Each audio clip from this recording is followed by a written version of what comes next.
Hey guys, welcome to another episode of Amber Unfiltered. Today, I want to talk to you guys about a very near and dear topic to me, but also super sensitive. Fair warning, this video may be heavy at times. It may get very vulnerable. I would suggest maybe doing some self-care before you watch this video and probably afterwards. I've always wanted to do a video like this, but to be honest with you, I was a little maybe apprehensive, maybe a little bit afraid, maybe dragging my feet, maybe procrastinating a little bit. So I wanted to talk about going no contact in Black families and just my personal experience with that. Please note that I'm not trying to bash anyone. I'm not trying to point the finger or hurt anyone. I think this is something that I just want to share because I know so many of us go through this, especially in the Black community, especially Black women, especially as it pertains to their mothers and other women in their families. And I really feel passionate about this topic. I also feel like, I'm trying to think of the word. I feel like I can speak on it because this is my experience, but this is the experience of so many women, especially Black women that are around me, whether they're family, whether they're friends, whether they're coworkers, or I've had some type of interaction or connection with them. But before I do that, don't forget to like, comment, and subscribe. Also, if you want to cash at me at Amber Unfiltered Show, that'd be greatly appreciated. Again, like I said, please, please, please exercise a lot of grace and empathy. I might be talking a little bit different. I might get a little emotional. I might cry here or there. I'm not sure what my reaction is going to be. I actually said a prayer before I started this video because I want to make sure I'm delivering it with good intentions, but like, what was I going to say? Authenticity and like honesty. That's very key for me when I'm making videos. But just fair warning, I just wanted to talk about it. So let me give you the backstory about why I decided to make this video. So for one, I've always wanted to do a specific video on Black women, specifically Black daughters, and the tense, estranged dynamics that they have with their Black mothers. And I don't think this goes for all Black daughters and Black mothers. There are some great relationships that Black women / Black daughters have with their Black mothers. Me, unfortunately, that was not the case. And I don't want to sit here and bash my biological mom. I'm talking more about her. I'm not talking about my adopted mom. But anyway, I had wanted to make a video about that because I was like, I had watched Jessie Woo talk about it and it kind of made me want to open up about it. But even before that, I think I'd always wanted to talk about it and I just kind of was shaky. So anyway, to be completely transparent with you guys, like I think I've mentioned in other videos, I have been in contact with my birth mom. My adopted mom is still in my life. She's still a very active figure and very present in my life. I want to preface the video with that. But it is very complicated when you have multiple family dynamics. So let me just break it down for you for a second.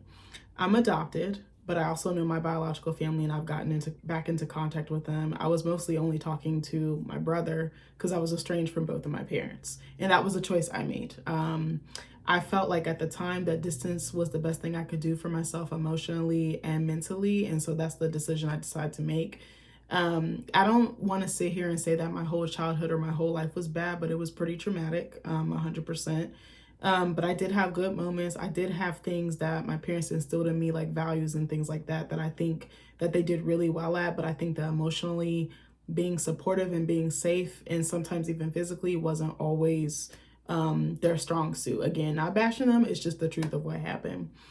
I forgot what I was about to say before that. So anyways, I was going somewhere with that and I lost my train of thought. So forgive me if I'm a little bit spacey. I am also exhausted. So I'm trying to fire on all cylinders, which the cylinders are fucking broke down. But anyway, so I have been in contact with my birth mom. Like I said, something brought us back together. My brother and his wife welcomed twin girls. So, you know, a new life tends to bring people back together, whether we want to acknowledge that or not, but it is the truth.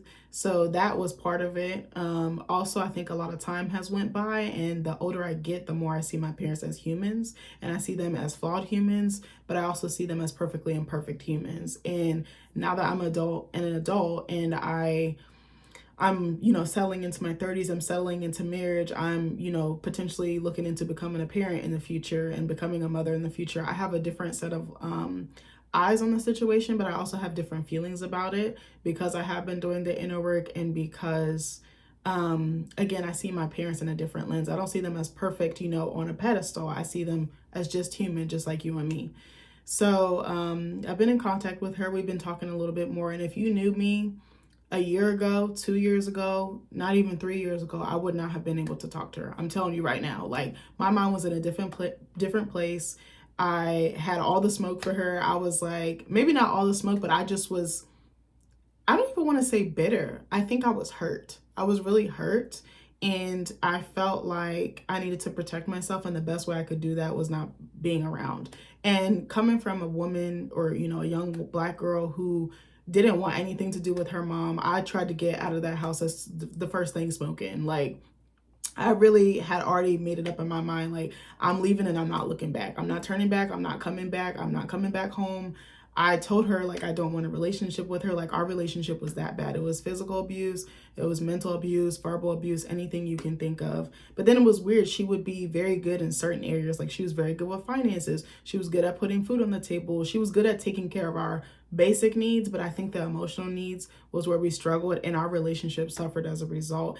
And I used to just take it and take it and take it. And finally, when I got older, like about my teenage years, like 14, 15, 16, I started busting back. And I know a lot of the older generation will be like, oh, that's disrespectful. It's your mom. It's your family. We're very toxic in our community. I'm sorry, I'm just gonna say it like it is. We're very much like, oh, that's family. You don't do family like that. So I'm supposed to allow family to disrespect me. I'm supposed to allow family to continue to abuse me. I'm supposed to allow family to sabotage me. Like, nah, it's not okay. I have some reasons as to why I think my mom behaved the way that she did. One, definitely being she having her own trauma, or her having her own trauma with her own mother and her own parents.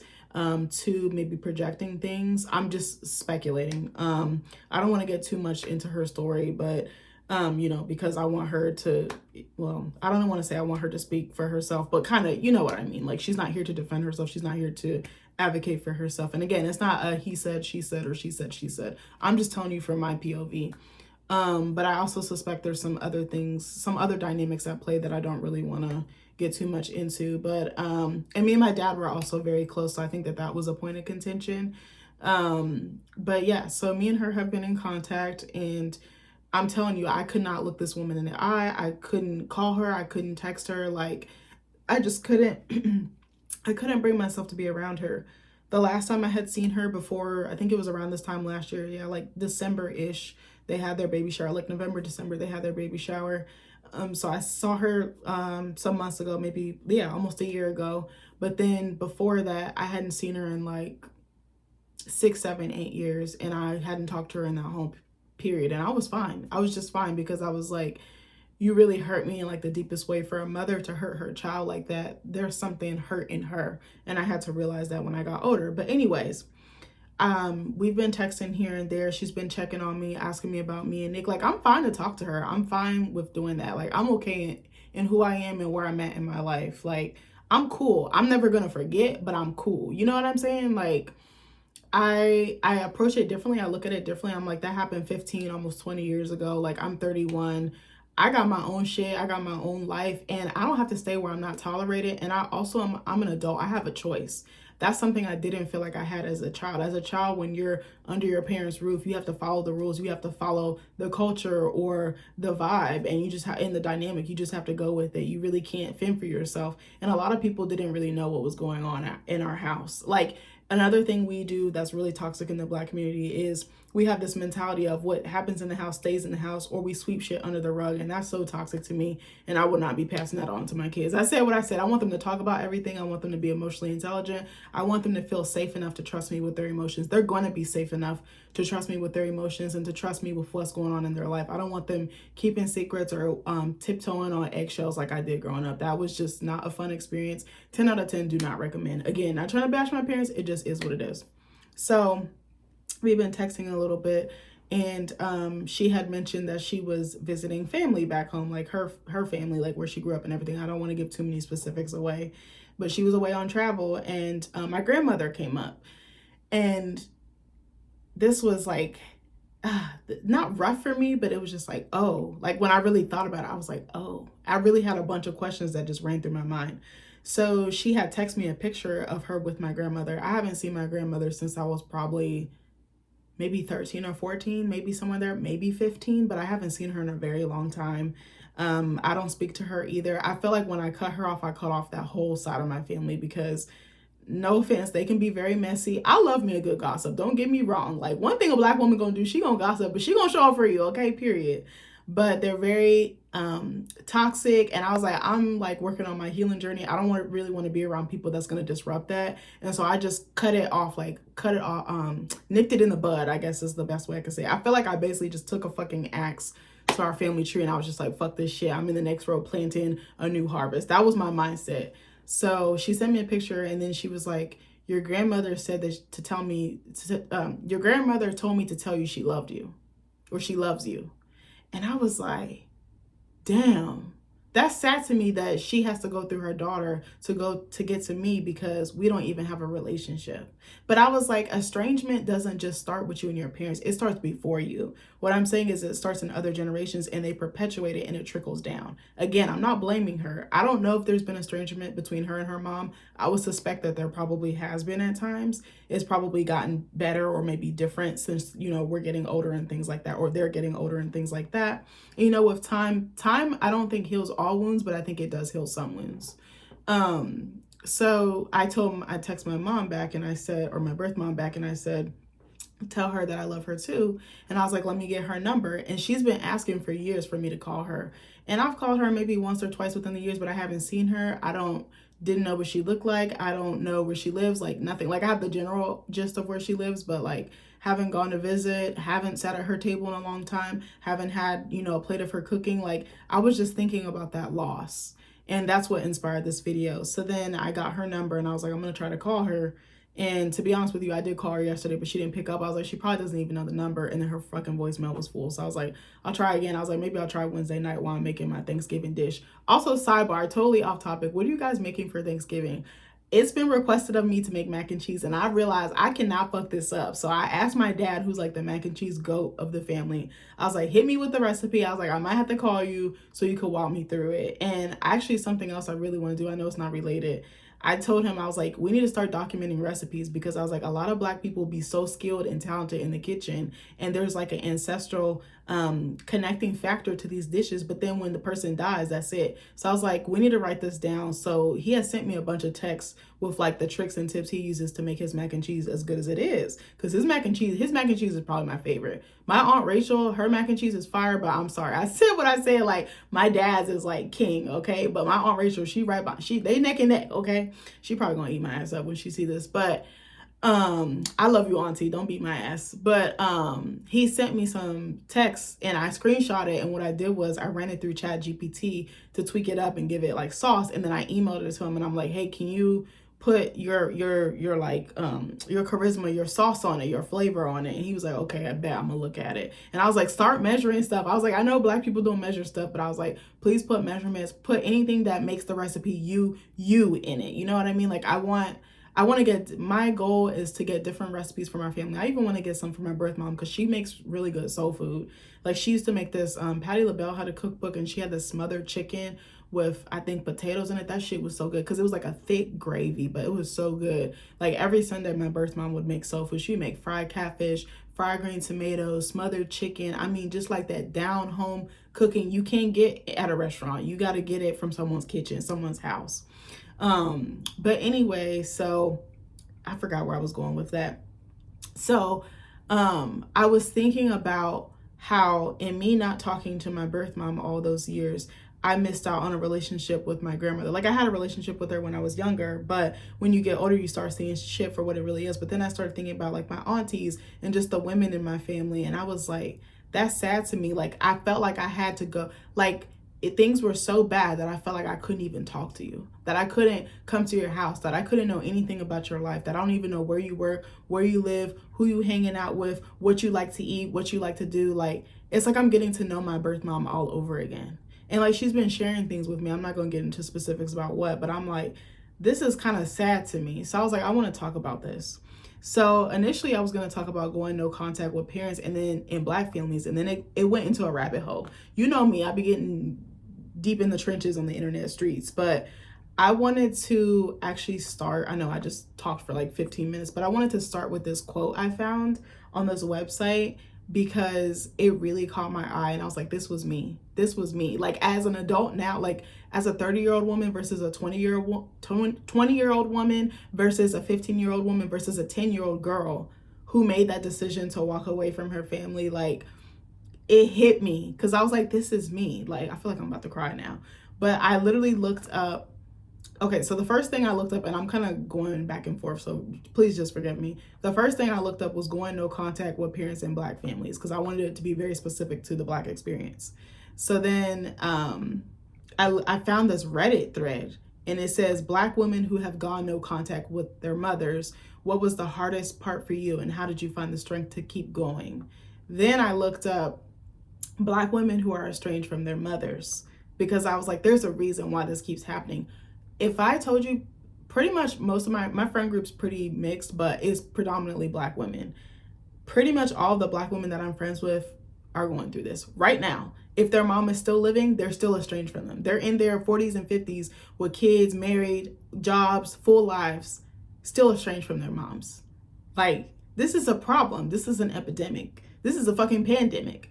So then I found this article. I scrolled down. It was called When Mother's Day is Complicated, A Note for Black Girls. I don't know what the rest of the title is. Hold on. It says, A Note for Black Girls Dealing with Estranged Grief. And that shit hit me so hard, bro. So I'm about to read you this. Give me 1 second. I'm going to take a sip of water. Sorry, my little chair is squeaking. Also, I got my pink apple and lemon polar seltzer. This flavor is so fire. But I wanted to read you this and start with that and then kind of work my way back. I know I'm all over the place, but there was a reason why I had to preface everything with that. So it's like a few paragraphs long. And the website is Broke Black Bougie. I don't actually, who wrote this? Does it have no, it doesn't have an author. So fair warning. And this might be a little bit heavy, just fair warning as well. Okay.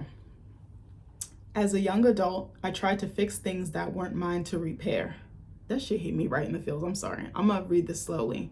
I tried to patch the cracks. I believed I could heal what I hadn't broken. But healing doesn't work like that. No, it don't. You can save what you are not you can't save what you are not required to save. There is not enough capacity. And as a child, it was never my job to carry my parents' pain or to be the adult they needed. Ooh, that hit me. Eventually, I chose distance for my safety and my sanity. I went no contact with my father because he was not safe. Not for me, not for her mother, not for any of his children. My relationship with my mother over time has drastically shifted and declined as a result of this decision.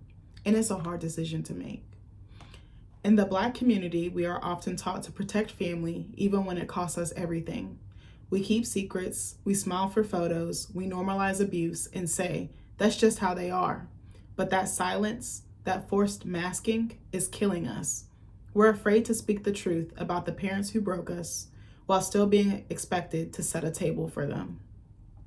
And that conflict of grief, guilt, and survival sits heavy during holidays. For this season of my life, around Mother's Day, I'm filled with mourning. It's about the little girl who cringes at the small, sweet things she longed for as a child and remembers what she received instead. It's about the masking, the way I watched safety disappear into survival, the way love became tangled with fear.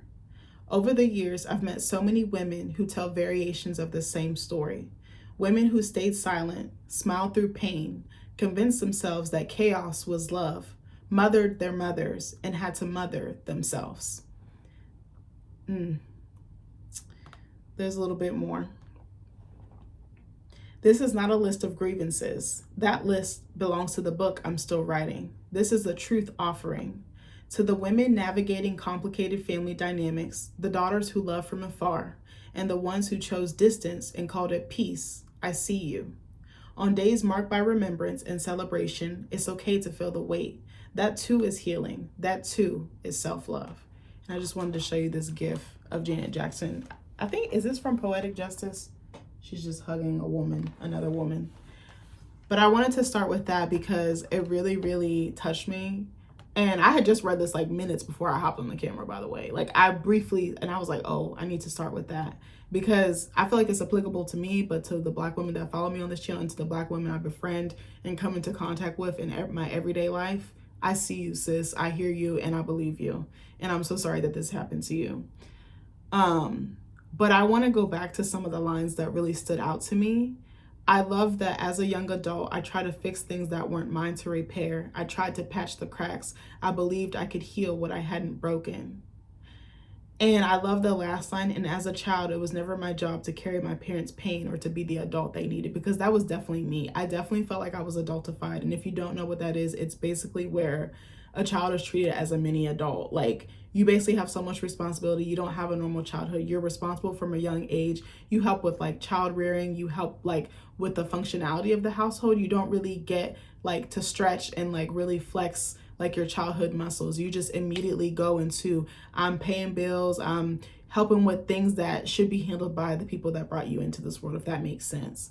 And I remember for such a long time, I felt like the divorce between my parents was my fault. And I felt like it was my job to keep my family together. And I feel like I tried everything and I exhausted myself to the point of no return, and it still like wasn't enough. And I carried that guilt that my parents broke up. I felt like my parents broke up because of me, but I realized they had their own separate issues. And I understand that child rearing and parenting can be a factor for a couple to break up or spouses to separate, but it wasn't my job to fix anything. And even other things, I thought like, just keep the peace, just keep us together. It felt like being on a life raft in the middle of the ocean and the raft is fucking deflating. That's literally how I felt growing up.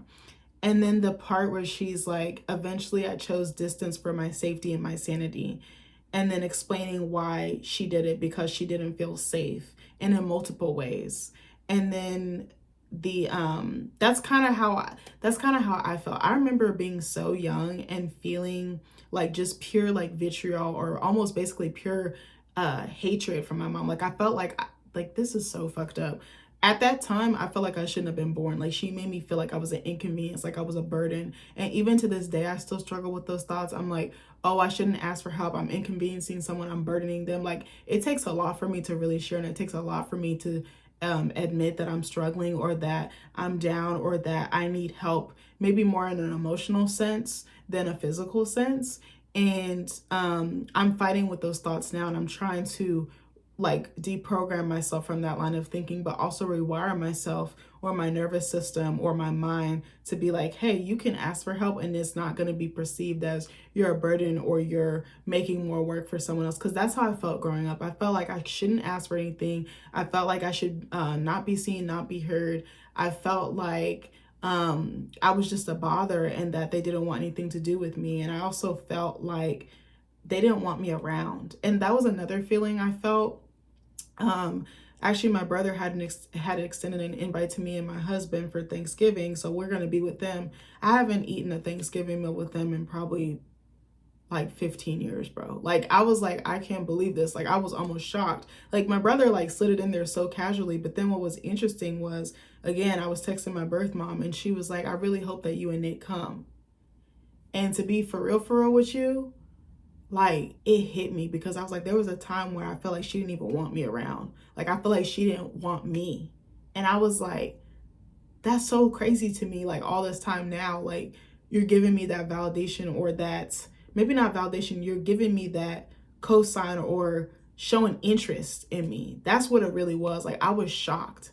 I was like, it's almost like, this sounds so bad, and I don't mean for it to. It's almost like my parents are being the parents I needed when I was younger, but now I'm like an adult, and it's like, is it too late? But I'm like, I guess it's the better late than never. But it's like, I needed you to be like this then. Like, even with my dad, I'm like, he's being the dad I needed 15 years ago. He's being the dad I needed 20 years ago. And I'm like, I struggle with these conflicting feelings, like this grief, but also like this sadness, and like like, you know what I mean? It's not that I don't appreciate it, but it's like, damn, I really needed you to really hold space for me and be there for me in an emotional way. But at that time, they didn't have the resources to do that. And that just is what it is. But I remember when I was like, probably in like 5th or 6th grade, maybe a little bit older. I feel like it was really young. Like, I just felt like my mom did not want me. I felt like my mom hated me. I felt like she just couldn't stand me. Like, I could feel it. It was just radiating off of her. Even sometimes when I would look at old baby pictures, there would be a little bit of a wedge between us. Like, the energy was just so palpable. I still remember this one picture when I was like maybe 1 or 2, maybe a little bit older. She's like holding me, and I'm like pushing away from her. You could see it. You could see it. Like, and you can feel it. And I was like, that's insane. Like, kids can feel energy. They can pick up on that shit. They can pick up when they're loved, and they can pick up when they're not wanted. And it was just, it hit me. Like, I was like, damn. But I remember when I was like 10 or so, or a little bit older, and I was like, I'm getting the fuck up out of Dodge. I also felt like, I more so when I got older, but the other thing was, I felt like I was born into the wrong family. Like, I was like, they don't even want me here. Like, I'm the black sheep. I'm the odd girl out. I'm the odd woman out. Like, I just felt it. Like, I cannot explain. There were so many instances that just reinforced that feeling and reiterated that notion. And I was just like, I have to leave. Like, that was the first thought I had, was like, I got to get away from her. Like, I got to get out of this environment, and I got to get away from my mother. Like, that's literally how I felt. Because I was like, she literally fucking hates me, bro. Like, it doesn't matter what I do. It doesn't matter if I do everything right. It doesn't matter if I get good grades. It doesn't matter if I be quiet. It doesn't matter if I let her hit me in the face. It doesn't matter if I let her continue to call me ugly. It doesn't matter if she continues to bully me or hurt me in these just, you know, like, really hurtful, like, damaging ways. Like, I was like, it doesn't matter. Like, I'm not good enough, and I'm not wanted here. So I gotta leave. That was literally how I felt. Even when I got older, like a teenager, I was like, I literally was like, I'm leaving and I'm not coming back. And I literally stuck to that. But now I'm like, I have a reason to come back. I have a reason to come back through my nieces. I have a reason to come back through my brother. And I think now it's like the age of forgiveness, but reconciliation, but like reconciling the past in a specific, very specific, distinct way. But I also love what she says about, in the Black community, we are often taught to protect family, even when it costs us everything. We keep secrets, we smile for photos, we normalize abuse. And how she says that's killing us is true. And then she's talking about, like, we still have to smile and grin and bear it for people that hurt us. And I was like, that's wild. Like, I'm telling you, if you had told me, okay, I'm gonna be real with you even more. I did not invite either one of my birth parents to my wedding because I was estranged from them. And I was like, I don't trust that they can't do the things that they've done in the past. And like, I couldn't, it like outweighed. I was like, I don't know if they're going to resort to their old behavior, and then it like ruins my wedding day. And I'm only planning to get married one time. Like, I just couldn't, and I just didn't feel like I was in the space to receive forgiveness or to even make the steps towards reconciling. And I didn't want them there. If I'm being honest with you, I did not want them there, because I was just like, I'm good. I have my family. Like, my adopted family really came through for me, and they still continue to come through for me. But at that time, I was like, fuck them. Like, I really was. Like, that sounds so bad, but it's the honest to God truth. I was in such pain, and it was a very painful decision to make, because I kept talking about it with Nick. I kept weighing it off and on. I kept thinking about it, and I was like, whenever I'm trying to make a decision and I can't quite decide, and I'm just kind of push and pull, like tug of war, it's usually telling me no. Like, because if there's so much pushback or so much doubt or hesitation, then I probably shouldn't be doing it. That's how I feel in my gut or my instinct. But it was hard. It was a really hard decision. Like, I don't know. I couldn't fathom it. I was like, I can't see them there. I don't think that they deserve to be there. Like, that's how I truly felt, because I was like, you abandoned me in like the worst time of my life. Like, it was really fucking bad. I don't want to get into specifics, but it was a point where I thought I was gonna like be homeless or on the street. Like, it was that bad. And there were some decisions that I made and some actions that I took that were not the best, but I feel like at that time it was the best for me. And yeah, I don't know. It was just really fucking tough. And if you had told me, oh, like, and I remember for years, people used to be like, well, you should keep the door open. You should keep the door open. That's your dad. That's your mom. You should forgive them. I'm not forgiving shit, bitch. I'm petty. If you hurt me and I keep giving you chance after chance and you keep hurting me, you're not showing no progress or no change, I'm quick to, what did Cardi B say? I'm quick to cut up off and don't get comfortable. Look, that's me. I am so petty. And she's a Libra too. Like, I'm a Libra. Like, bro, we don't play. We are very big on loyalty. We show up and show out for people. But then people be, if you betray us or you burn us or you slight us, oh, all bets are off. Off with your head, bitch. Like, we do not play, because we take that shit so seriously. We take our relationships so seriously. We take our connections so seriously, our bonds so seriously. So, and then with family, you give them such wiggle room and grace that it's like, no, bro, like, I can't do it. And I was like, I just didn't care. I cut everybody off. I didn't care. I was like, I got to go it alone. Like, I was like, I've been alone before. I'm going to be all right. Like, and then I had my adopted family. My adopted mom really came through for me. And like, she was one of the only people that was really there for me. And it was like getting settled with her and like being acclimated into a family again. That was really hard for me, because I had a lot of mistrust and distance. And I I just was expecting betrayal. I was expecting disloyalty. I was expecting hurt. That's really what hurt people. And I probably did, no, not probably. I know I did some hurtful shit to my mom, my adopted mom, because of the stuff that I went through with my birth family. And I don't like that, but I'm human. But anyways, I wanted to talk about some more stuff. I know that got really dark. But I had to share it. I didn't expect that to come out, but it's the honest to God's truth. I don't feel like that now, but I felt like that then. And I felt like I had to run. I just felt like I had to get the fuck out of Dodge. Like, I can't express that enough. So I want to go back to the tab that says Black women who are estranged from their mothers. So I'm going to read you the AI overview that Google came up with. It says Black women may become estranged from their mothers due to experiences with verbal or emotional abuse. A lot of the times it's physical too. But I actually feel like the emotional and verbal abuse is worse because it cuts you down in a way that their voice rings around in your head until it becomes your voice. And those scars stick. Like, it affects your self-esteem. It affects how you move in other relationships. I actually noticed too, a lot of the time when I was working in corporate spaces, it showed up. The fractured relationship I had with my birth mom showed up in corporate settings. And I never realized that until my second to last therapist that I just had. She was like, all your triggers are at your work. That's why you respond so poorly. Not poorly, that's why you respond so viscerally. And that's why you're so stressed and it's taking a toll on you in a deeper way.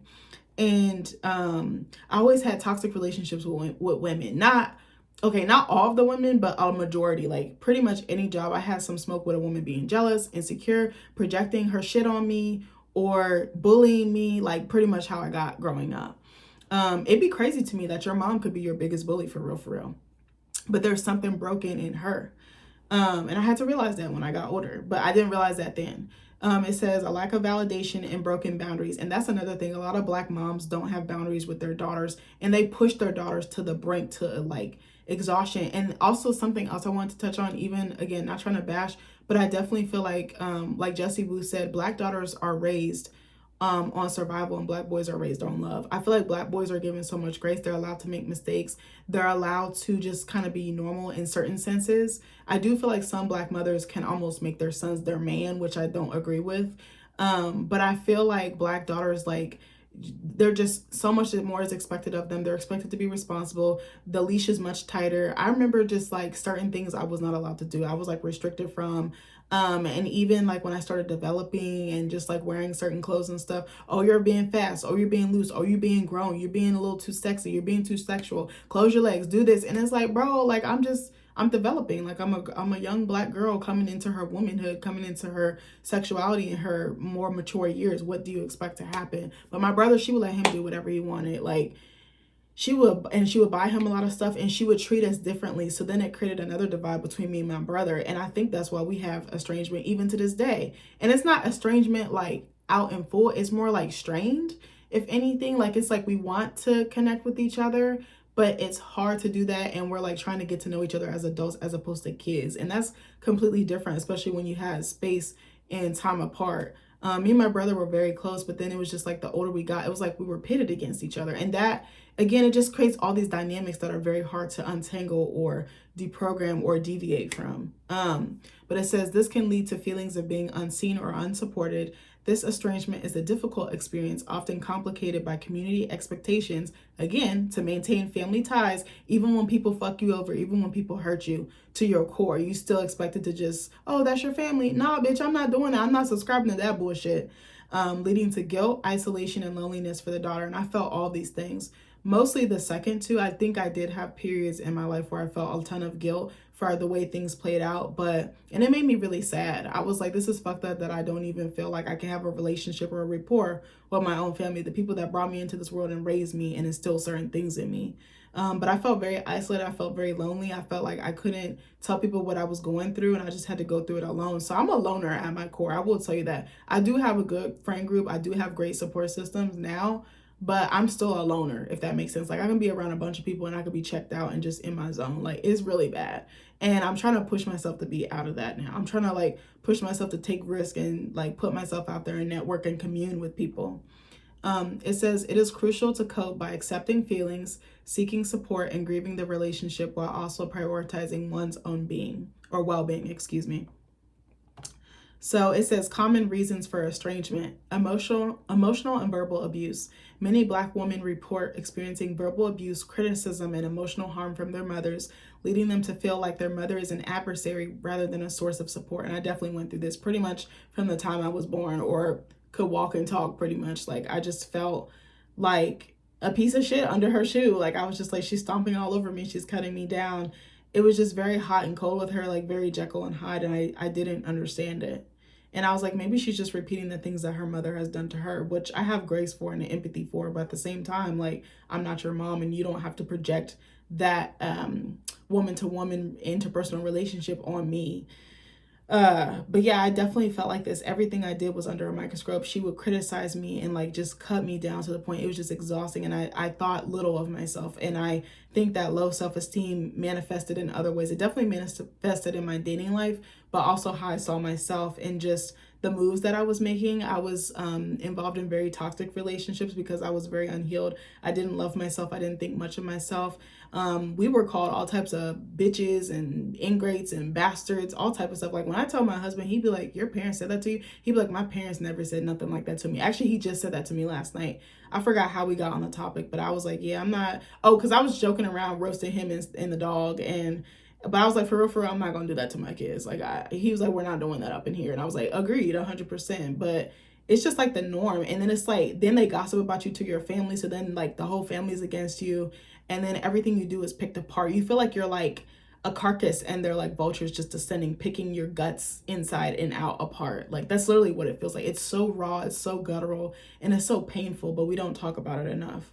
So it says lack of emotional support. Daughters may feel unsupported and unvalidated, with their pain being dismissed, while mothers may show more validation and support to sons. Like I just said earlier, I definitely felt like my brother and my mom were really, really close growing up, which there's nothing wrong with. But at the same time, I don't think she held space for me in the same way that she held for my brother. And that just is what it is. And I think they're still close to this day, which I'm happy that I could be happy for him and grieve at the same time that he has support from our parents, but I didn't get the type that I needed. And I felt like I couldn't ask for anything. I just felt like, oh, you're good. We bought you this Gucci thing, or we bought you this nice thing, so just shut up and be happy. Because I think a lot of Black parents are like, oh, I got you stuff. But it's like, no, are you emotionally intelligent? Do you show up for my school plays? And that was another thing. Sometimes they wouldn't show up to stuff, or it's like they would come in late and it's like, bro, you might not. I would look out in the audience and not even fucking see them there, like concerts and things like that. Sometimes, not all the times. It got worse when my parents were basically on the brink of divorcing. Like, it was just such a divide and such a huge gap, and it felt like we were like on teams as opposed to being a unit. And a lot of the time, something else, I don't know if your mothers did this, but my birth mom, she used to be like, oh, just pray it away. I would literally tell her I want to kill myself, and she'd be like, just pray it away. I'm like, bro, I'm literally about to take my life. And she just minimized how I was feeling. I'd be like, I'm struggling. Like, I knew I was depressed. I knew something was wrong. Like, I know my body and I know myself and I know my mind. I literally felt like I had a war going on in my mind. Like, it was really bad. I felt like I was just battling so many demons. I actually, if I can find it, all my old writing from that period, because I used to write even back then, like in 2011, 2012, even before that, all the poems I'm writing about is talking about battling darkness, internal darkness, like literally every single last one of them. Every one, like having demons, slaying demons, feeling like my sword isn't big enough to slay all the things I'm battling. Like, it literally was so deep and so spiritual and like metaphysical. I'm so dead ass. I still have all of them somewhere in a box, but if you saw me, you'd be like, oh my God, all my writing was so heavy. It was not light. It was dark. I was writing about all the trauma, all the pain, all the silence, all the isolation. And I feel bad for that little girl. I remember there was a point when my birth mom and my dad had separated, and my mom had primary custody of us, or sole custody of us. And then my dad would come visit us. He would pick us up after school Friday, like 3:30 or something. And we would stay with him till Sunday at like 5, because she wanted to have dinner with us, because she would cook, and then he would drop us off. So I remember during the week, because things just got so bad and I just started busting back. I started talking back and my mouth started getting slicker. And I said some wild shit. I really said some wild, disrespectful shit. But I was so fucking sick of it. I was tired of it. But I remember I would just hide in my room. Before she got off from work, she would get off at like 3 or 4 o'clock, because they're government employees and my parents are military. So they used to get up early. And military parents are strict as fuck too. I also want to add that later. Like, Black parents in general can be very strict, but then add the military on top of it. Oh, bitch, it was like the worst combo. But I remember when I would get home from school, I would get snacks, I would get drinks, whatever I wanted, and I would just stash them in my room, and I would just hide out in my room the whole entire week because I was like, I don't want no smoke. And she was very hot and cold. Like, it was to the point I questioned like her mental health because I was like, not to be funny, I was like, is she bipolar? Is there something going on? Because it was like two different people. Like, I never knew when she was gonna snap. I never knew when she was gonna go off on me. I didn't know when she was gonna go upside my head. Like, there were so many times I was just living in fear, living in literal fear, living in literal hell. Like, I would literally stall and try to find ways to not come home because it was that bad. Even when my parents were still married, like my freshman year, I would literally stay after school. I would hang out with my friends. I would just like stay in chorus class or be like, oh, I have a concert to practice for. Bitch, there was no concert. I didn't want to go home because I was like, she about to go upside my head. I'm about to get cussed out. I'm about to be called ugly. I'm about to be called a bitch. I'm about to be called a hoe. I'm about to be called something crazy. Like, the shit that Black moms do to their daughters is foul. I will never do that shit to my daughter. I literally know what it feels like to be treated like shit. That's why I move how I move. I try very hard to be kind to people. Unless you cross me over or fuck me over or double cross me. But even then, sometimes I'll be like, I'm finna kill you with kindness because you're not gonna be expecting that. I'm not gonna stoop to your level. Now, sometimes I'll be a petty ass bitch, but it depends. But I'm telling you, like, it was like hell. But then she wouldn't treat my brother like that. She would treat him like he was the king of the fucking castle, buying him Xboxes, new J's, they kikiing, like they were just so close. And I was like, I'll never have that with her. And I have to accept that. It was like like the 5 stages of grief. Literally, it was fucked up.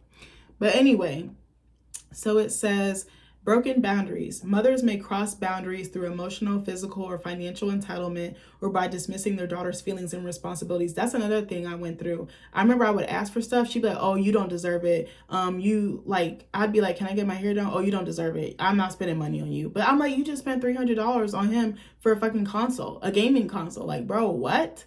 Like, and this man was doing all types of wild shit in the house. I'm not gonna put him on blast too bad.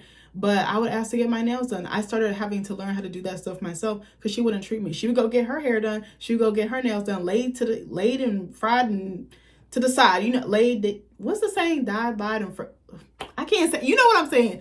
What is the saying? Hold on, I can look it up. Okay, hold on. I can't even say it correctly. Sorry.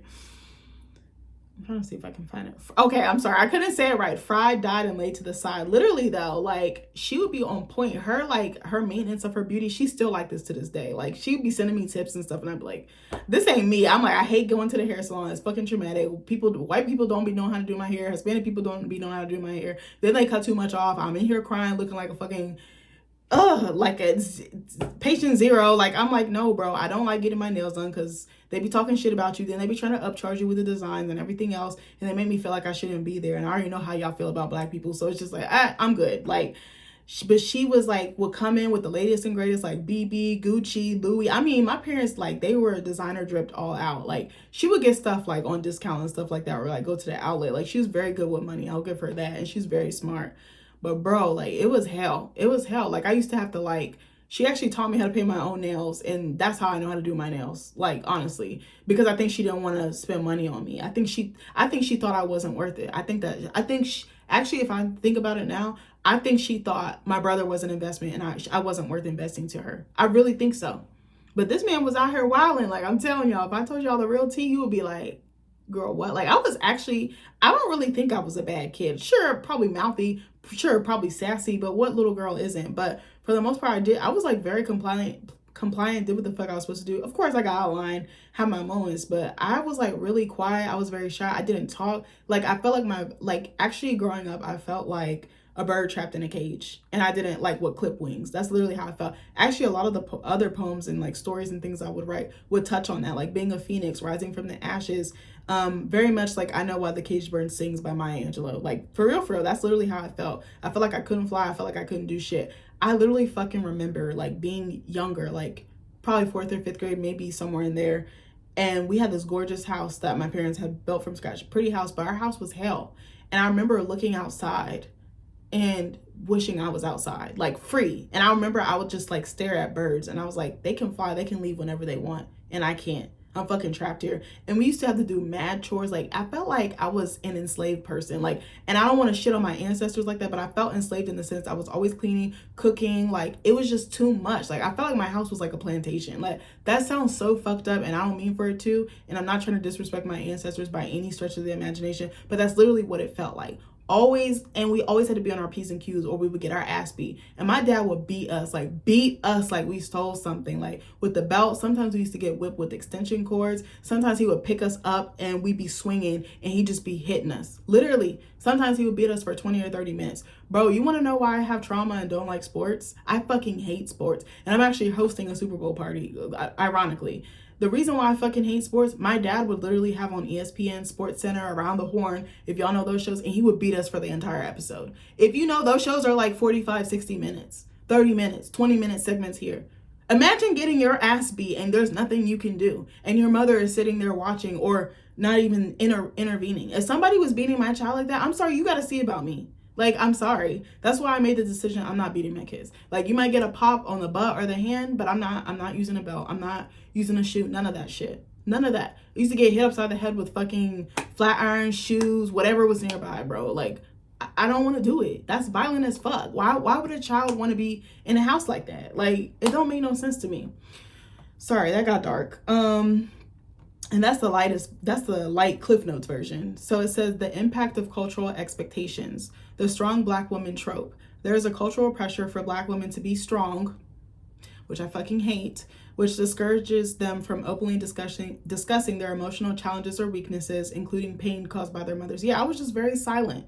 And by my silence, I was almost complicit in the cycle and the violence, like, honestly. But I didn't know any better. I thought this was normal. And then I went to school and all my friends were like, my mom doesn't do that. And I was like, oh shit. It says stigma and silence. A tendency to stay silent about negative family dynamics within the Black community can lead to isolation and prevent acknowledgement of the abuse. Yeah, for a long time, I was not even in denial. I just didn't know. I was like, I thought this was normal. I thought everybody went through this. And I wasn't allowed to speak on it because I was shushed. I was silenced. Like, years ago, I actually read this paper about Black women taking a vow of silence and how that negatively or adversely affects them. And I was like, bro, by taking the silence, you were perpetuating the violence. But we don't know any better. It says family protection. There is often an expectation to protect family, even when it is to one's own detriment, making it difficult to speak out against parental harm, which is even hard for me doing this video, because I'm like, I still want to protect them. I still want to cover for them. But I'm like, I'm not about to lie either. Like, I said what I said. Like, it fucking happened. It's not happening no more, but it fucking happened. I didn't imagine it. I didn't make it up. I'm creative, but I'm not that goddamn creative. So it says, how to cope with estrangement. Accept your feelings, number 1. Acknowledge and accept all your emotions related to the estrangement, including grief, loneliness, and guilt. Number 2, set and maintain boundaries, which I'm so big on now. Like, in 2025 and moving forward into 2026, baby, boundaries is my middle name. Amber Boundaries Del Rocco, bitch. Stick to the boundaries you have set, whether they are emotional, physical, or financial, for your own safety and sanity. And that's something else I had to think about too. I was like, going into this Thanksgiving dinner, I was like, I'm an adult. I'm a grown-ass woman now. I'm a married woman. I'm a homeowner. I'm a college student. I'm a creative. I'm a writer. I'm an author. I was like, I don't gotta stay nowhere I don't want to stay. I could leave. I don't have to put up with anyone's bullshit. I really be telling myself this. And I was like, I don't need no one's permission. I can do it. I can do it in a respectful way, but I can remove myself from any situation. I was like, I'm heavy on that this year. It says, be kind to yourself. Practice self-compassion as you are navigating a very difficult situation. Number 4, seek support. Find support from others who understand, which I have really close girlfriends that we be talking about this. You know, even people at work, I talk about this with them. I was talking to one of our regulars about this last week, because we were talking about going no contact and being estranged from our parents, and it was another Black woman. It's very common. Ask your Black friends, ask your POC friends, even if they're Hispanic, mixed, you know, any person of color will tell you. I know there's white people and other ethnicities that are going through this, but us especially, check on your Black friends, check on your Black family members, because we be going through it. We're not going to tell you, but we be going through it. It says, as it can be overwhelming to go through this alone. And it was very painful. I was like, I'm an adult and I have no contact with my family. I was like, this is wild to me. Like, my birth family, you know, the family that I came into this world with. It says, prioritize your well-being. Taking distance from the relationship may be necessary for your own mental and emotional health. Also, something I want to go back to too, I just thought about something. A lot of the times Black parents be gaslighting you and they be dismissing your feelings and downplaying your feelings. That's something else I dealt with a lot. Like, oh, it's not that bad, I'm going through whoop-de-whoop. And it's like they set by decent, like I've said this before, by decentering you, they center themselves and they center their pain and their struggles. But then it's like yours just keep getting swept under the rug, they keep getting neglected, and then you have this tense relationship with yourself. And then when you get older and go out into the world and become an adult, you struggle in your interpersonal relationships. And for real, I'm going through that now. Like, I'm like, sometimes I feel very close to people and then sometimes I feel very distant, and I feel like this push and pull, and I'm like, I don't want to do that anymore. I need to change something within me has to change. That way it can change on the outside, you know what I mean? But Black parents are notorious for that. Even Black dads, Black fathers do the same thing. Not all of them, but a lot of them be doing that. And you'd be like, bro, I'm going through something. You know what used to crack me up is fucked up now. I can laugh about this now, but remember when you'd be like, I'm depressed? They'd be like, go depress them dishes. And it's like, bitch, you're minimizing my pain. Or they'd be like, they'll like use religion to cover up your trauma. And it's like, no, like I can use prayer, but that's not helping me feel any better entirely or at all. I remember literally praying like on my knees, like, bro, please remove me from this situation. I was like, I don't belong here. I was like, I questioned God. I was like, bro, do you even like me? Do you even love me? Why did you put me in this situation? Like, why would you put me in a situation like this? And I really was at war with God and like reckoning with him, like going back and forth with him. Now I understand, I have a testimony and I know what not to do as a parent, but I was like, that shit is hard. It's hard being a cycle breaker in your family, and it's hard realizing toxic shit in your family. Like that, once you see it, you can't unsee it. You can't go Stevie Wonder, I'm blind type bullshit. Like you can't.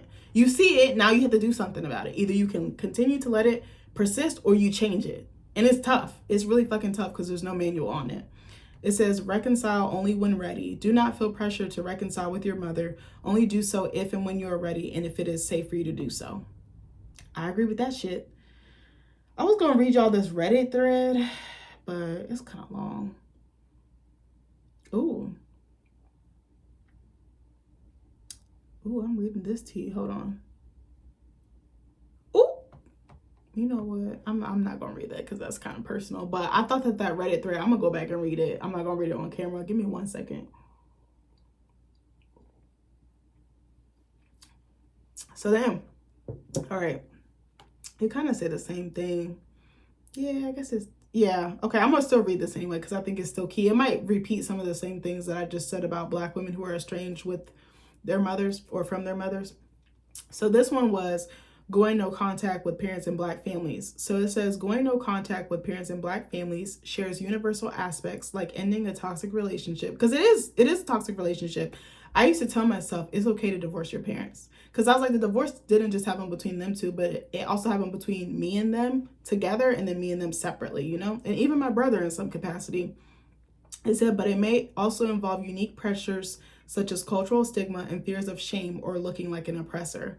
While some studies suggest Black individuals may be less likely to report estrangement compared to white individuals, possibly due to these cultural factors, the decision to go no contact is a personal one with potential benefits like reduced anxiety and increased self-worth. And that's exactly how I feel, like, because it used to cause me a lot of stress to be around them and a lot of anxiousness because I never knew what was going to happen, and I already knew that something crazy was going to happen.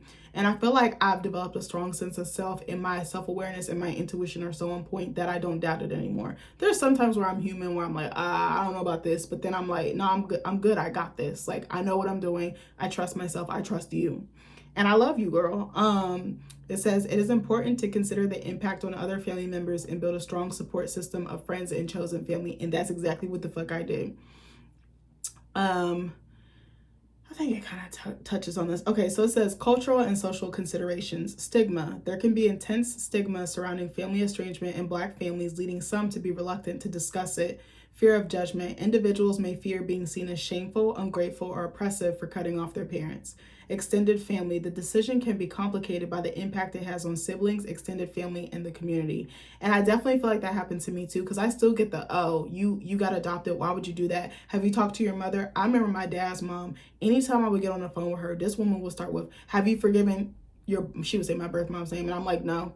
She'd be like, I still don't understand why you got adopted. I'm like, okay. And even when I would talk about my adopted mom, she never wanted to call her my mother. She always would call her auntie or aunt whatever, like her name. And I was just like, okay. It was like they didn't accept it. And sometimes I'll be wondering at the back of my mind, is my brother, does he feel some type of way about this? And I'm like, I'll have to address that eventually. But it's like there's an elephant in the room, and it's like, but you never stop to ask yourself, why would I make such a drastic decision? I didn't just come to that conclusion one day and just wake up. Something pushed me to do that. Something pushed me to run from my family. Something pushed me out of where I was living.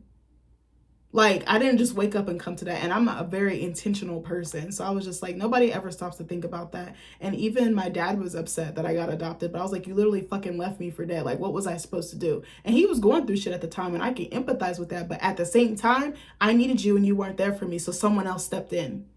Again, think about why I did this. Again, I'm not trying to shit on my dad. I'm just telling you that's how it was at that time. So it says family narratives. And that's another thing. Then you start becoming like, you start generating like that rumor mill, and people start talking shit about you without having the actual facts or understanding why you made the decision that you made. Not even just talking about the adoption, but why you choose to cut off your family, because it's a hard decision. It's very, very hard. It says family narratives. A parent, particularly one with narcissistic traits, may try to manipulate the situation, which I went through. I'm not going to tell you which one, but you could probably guess the situation by framing themselves as a victim and using others to pressure you back into contact. And sometimes I feel like people would deliver messages through my brother to try to get to me. And I'm like, I made it very difficult to get a hold of me. I blocked everybody, my grandparents, my uncles, my aunts, my cousin, everybody on both sides. I was like, I'm good. Like, and I realize now as an adult that probably wasn't the best, but that was the best for me at that time. Now I would be open to having conversations, but I'll have to put some boundaries in place and have it be on my terms to where it's safe. And if it's not, I gotta get the fuck about it, Dodge, like I said earlier. So it says personal and emotional factors, reasons for estrangement. Common reasons include a history of abuse, been there, done that, got the t-shirt. Emotional abuse, been there, done there, got the t-shirt. Toxic behavior, that was another thing. My mom would do really fucked up shit, and then she wouldn't apologize. She wouldn't be accountable. She would just go back to normal. Like, she would kick us out, beat our ass, cuss us out, whatever the case may be, and then we would come back home and she would like cook us some massive spread, and we never talked about anything. And that's what was a huge challenge for me when I got to my husband, because I didn't know how to talk through things. His family, they're pretty all right with doing stuff like that, but he was one of the first people that like really forced me to sit with my shit and call me out on it and be like, no, we're gonna work through this issue and then we're gonna keep it moving. Because a lot of the times I feel like the love I received from my parents was conditional. Like, it's conditional on me doing something for them or not. And it was like really hard because I didn't understand that love shouldn't come with strings attached. I really didn't learn that until I got much older. Because I feel like even though I was adultified, I was stunted emotionally. I think that was the biggest thing I noticed. It says, or differences in worldview, beliefs, or choice or life choices. And I'm also not religious at all. All my family is religious. I'm not. I'm spiritual. I do believe in God and I do believe in a higher power, but I think that's also another point of contention because I had challenges with that. Potential benefits. Going no contact can provide mental and emotional clarity, definitely did, reduce anxiety and depression, and boost self-worth. And then it just talks about support, you know, having a support system, having a strong support system, whether it's family you choose or friends that you choose, or even romantic partners. And it talks about, you know, prioritizing your needs, really setting boundaries and managing expectations. I'm trying to think what else. And it says, I think I wanted to touch on this last part that said, don't feel shame. It is okay to prioritize your own mental health over a toxic relationship, regardless of cultural expectations. Because like I said, in the Black community, again, I don't think this is everybody, but this is a large majority of us. Even when people do the most heinous, like evil, fucked up shit, we're just expected to take them back. Or, oh, it's not that bad. Or like, oh, like, it's just like it almost didn't happen. And it's like, bitch, I saw it with my own eyes and I felt it. I felt that shit. Like, how you gonna sit here and play me like, you know? And a lot of the times we do that with abusive people, and we tend to protect abusive men.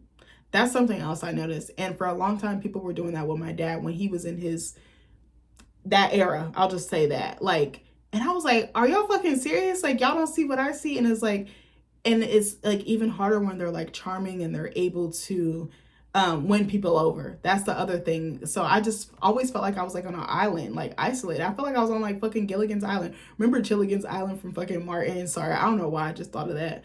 But I don't know. I wanted to just touch on this because it was a hard decision, but I'm kind of glad I made it. But now as an adult, I'm like, oh, I'm realizing you do need your family, but I can have them in the capacity that I'm comfortable with. But it takes time being away from that situation. It takes going to therapy. It takes doing the inner work. It takes processing. And it also takes perception, because my perception is much different now as a 31-year-old woman versus a 25-year-old woman versus a 15-year-old girl, like, or a teenager. Like, you know what I mean? Like, I don't know. Going no contact is hard. And like I said, I'd be open to maybe talking to some other family members, but it has to be within reason, and it wouldn't be all the time. And I wouldn't be giving you straight up access, full unlimited access. Like, that sounds like a fucking membership or subscription, but you know what I mean? Like, I'm not giving you full access to me. My time and my presence is I don't want to say a gift. It's a privilege. It's a luxury. And I'm not willing to share that with just anybody. But is there anybody in the comments who's gone no contact? Dang, I wonder if I should give y'all my email, but I feel like people might abuse that. I really would love, hold on. I gotta see. I want to see. I actually really would love to hear from you guys. So I'm probably going to show you my show email. I haven't checked that joint in like a year, bro. Is it? Hold on. I'm trying to look it up. Is it that one? Hold on. I'm trying to see if I can log into it. Hold on. Hold on, guys. I just want to check it, because I actually really want to hear from y'all.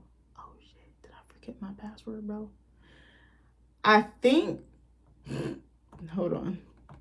I got to look for something. I was going to give y'all my email, because I really want to hear from y'all. I don't think it's in there. Yeah, okay. I found it. Okay, so I know that this is a really sensitive topic, and I want to hold space for anybody who's gone through this, especially my Black girlies, my Black women. I'm going to actually open the floodgates, and I'm going to give you my show email. I haven't opened this thing in a minute, so forgive me, but it's amberunfilteredshow@gmail.com. amberunfilteredshow@gmail.com. If I remember, I'm going to put it in the comments and pin it. Please, if you're going to say some crazy shit, I will block you and delete you, but I want to open like the conversation, and I want to hold space for people, and I want you to know that you're not alone. And I've gone through it, and I'm still like working through it. It's not all peaches and cream, but it's getting better. And that I just wanted to say that there is hope for reconciliation. I never thought I would reconcile with my parents. Like, I was like, they're dead to me. Like, that was my mentality. I was like, I'm moving how I move. I'm a soldier. I got this. I was like, I've been through worse shit in my life. Not speaking to my parents was like, I was like, this is nothing. Like, I've been through way worse shit. I've been beat homelessness, be getting my ass beat, be fucking food insecurity. I was like, bro, this is light work. But I want to just, again, let you know that I see you, I love you, I hear you, and I know how hard it is. And then it's even harder when you get a partner, and then like you're getting engaged and you're doing, you know, taking those steps, because you almost feel like you deprived your partner of a family too. Like, now I'm like, damn, my husband is just now getting to know his in-laws. I was like, we've been together for like 7 going on 8 years, and like he's just now, like, he's met them before a couple times, but I was like, it was very distant, like we didn't talk. And I was like, this is a chance for him to get some family too, gain some extra family too. Like, my dad is already not playing about him. Every time I text him, he like, how my son-in-law? I'm like, he doing good. He said, what up, big dog? Like, you know, but it's hard to open your heart when you've gone through such pain like that, such deep pain, because it's not, the cuts aren't physical necessarily, or the bruises aren't physical. Sometimes it's more mental. Sometimes it's more heart scars. Sometimes it's more deeper wounds that like fester in your spirit, and it can be tough. Like, it can be really tough. There's times I've broken down about it. There's times I randomly think about it. There's times I would be jealous because other people had good relationships with their parents.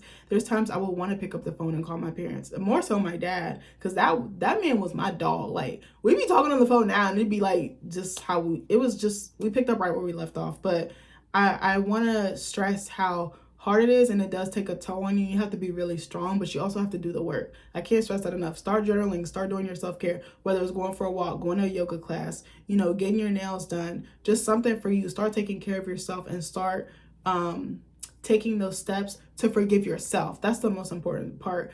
I want to stress too, like, reconcile with yourself, reconcile with some of your demons, reconcile with your inner child. I think that's also key as well. Again, I'm not a licensed therapist or anything like that, but I think I really wanted to stress that. That was the message that I felt like I was forgetting to say. But please, if you guys want to message me, I would love to hear from you guys. don't be coming in there saying some wild stuff, because again, you will get blocked. But if you really want to share and you want to have a conversation, I would love to do that. Or maybe if I got enough people interested, maybe we can have like a Zoom or a Google Meets call, like, because I really, this is an important topic to me, and I want to be sacred with it, and I want to be gentle with it. But anyways, hopefully you guys like this video. I know it was really, really heavy. It was really deep. I really did go unfiltered in this video. It took quite a bit for me to share this, because I came up with this idea like last week, and I kept procrastinating, and I was like, all right, just pull the trigger and do it. Like, you never know what could happen. But yeah, I love you guys. Thank you for holding space for me. Thank you for continuing to watch. Thank you for big upping me. I want to hear some feedback. So yeah, feel free to shoot me an email if you feel confident enough. Put it something in the comments if you feel like you want to share. I know that's very sensitive and very personal and very complex. But anyways, I love you guys, and I'll see you in the next video. Bye.